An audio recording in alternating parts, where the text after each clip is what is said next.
Somos el equipo 8 de la materia de Teorías del Aprendizaje, conformado por Ana Laura Arriaga Martínez, Fátima de Jesús Jasso Oñate, Neri Viridiana Martínez Orozco y Hugo Daniel Noriega Gómez. En este video presentaremos el paradigma humanista y sus diferentes teorías del aprendizaje. El humanismo es una corriente de pensamiento que surgió en la época del Renacimiento muy de la mano del existencialismo y, contrario al teocentrismo, consideraba al hombre como el centro de todo, dándole prioridad al raciocinio, la autonomía y la libertad del hombre. Esta teoría se enfoca en la conciencia del individuo y su inclinación natural hacia el crecimiento, la autorrealización y la mejora personal, conceptos que pueden ser integrados en el proceso educativo. Primero hablaremos del psicólogo estadounidense Abraham Maslow, quien sostiene en su teoría humanista que la autorrealización y el desarrollo personal son determinantes en el proceso de aprendizaje.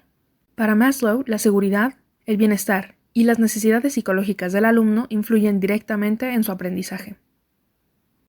La clasificación que estableció, conocida como la pirámide de Maslow, jerarquiza las necesidades que, según esta teoría, deben de ser satisfechas para que cada individuo se desarrolle y alcance su máximo potencial.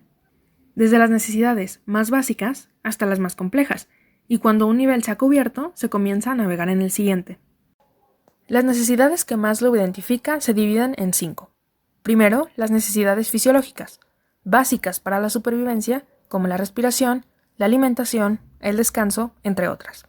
En segundo lugar, las necesidades de seguridad, es decir, estabilidad emocional, familiar, financiera, protección, etc.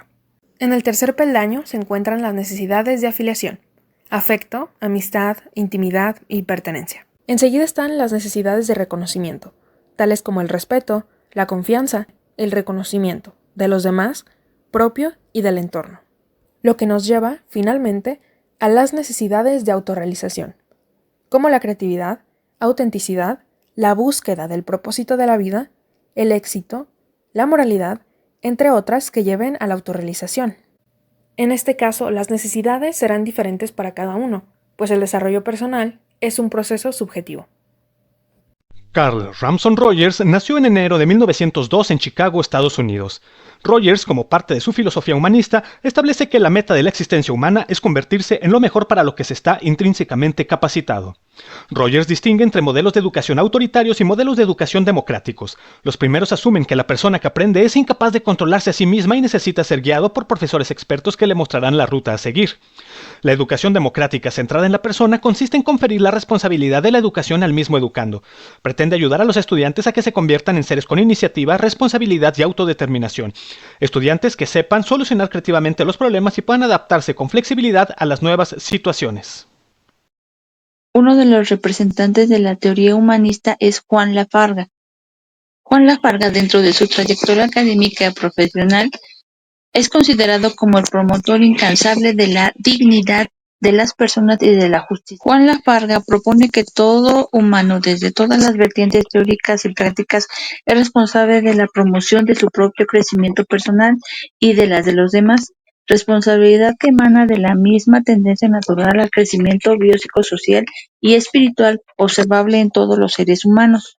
Dentro de esta teoría del desarrollo humano, podría ser descrito como el proceso de autorregulación de las personas individualmente consideradas, de los grupos y la sociedad, motivado por la tendencia a la superación manifiesta en todos los organismos vivos y de la que es consciente el ser humano. La autorregulación es un proceso que dura toda la vida. La tendencia a esta es genética, pero puede ser favorecida y obstruida por las circunstancias internas y medioambientales. Todas las características del crecimiento personal engloban la búsqueda trascendental o espiritual del sentido de la existencia humana en un universo en evolución. Dentro de las características del crecimiento personal se engloban el amor a la vida, la ampliación del autoconocimiento, el incremento de la conciencia del ser, el fomento y conciliación de las relaciones interpersonales basadas en la empatía, búsqueda del diálogo como instrumento privilegiado de la comunicación, el aumento de la libertad emocional, es decir, la capacidad para asumir sus propios sentimientos, saludable manejo de la agresividad, eficacia, eficiencia y satisfacción por el trabajo, el incremento del interés social o búsqueda de la equidad y de la igualdad, satisfacción por el aprendizaje, interés genuino por la ecología y el sentido del humor o capacidad para reírse de todo.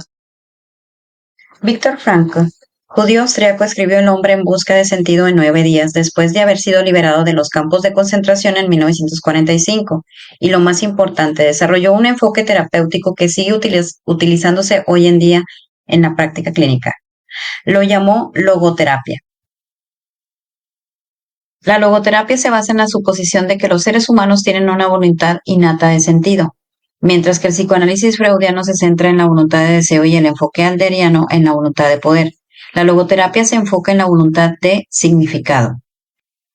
Frankl dice, la búsqueda de significado es la motivación principal en la vida del hombre y no una racionalización secundaria de los impulsos instintivos.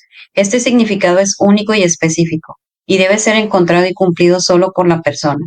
Solo entonces logra un significado que satisfará su propia voluntad de sentido. Para Frankl, el significado en la vida no es solo un mecanismo de defensa para evitar pensar en realidades existenciales incómodas. Al contrario, es una realidad existencial, una parte muy real de la naturaleza humana. Frankl también habla de lo que llama neurosis del domingo, que ocurre cuando las personas se mantienen ocupadas con el trabajo y el cuidado de los hijos durante la semana, pero cuando todo se detiene el domingo, se enfrentan a este vacío existencial, y en ese momento la frustración puede llevar a una depresión.